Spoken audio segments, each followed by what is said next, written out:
மக்களே பாருங்கள், இந்த பூனைக்கு வாழைப்பழம் வேணுமா? இங்கே பாருங்களேன்.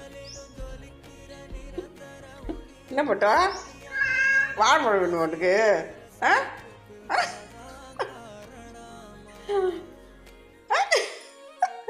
நீ என்ன குறைங்க நீ வாழைப்பழம் சாப்பிட்றதுக்கு? ஆ ஓய், வாழைப்பழமா வேணும்?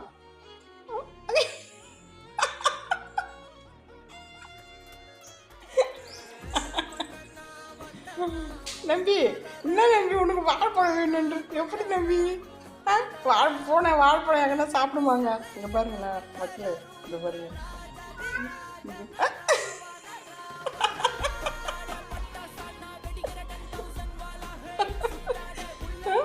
உரிச்சு கொடுத்தா சாப்பிட்டு போட்டு இருக்குது. எப்படி அது வாழைப்பழம் வச்சுருங்க அண்ணா?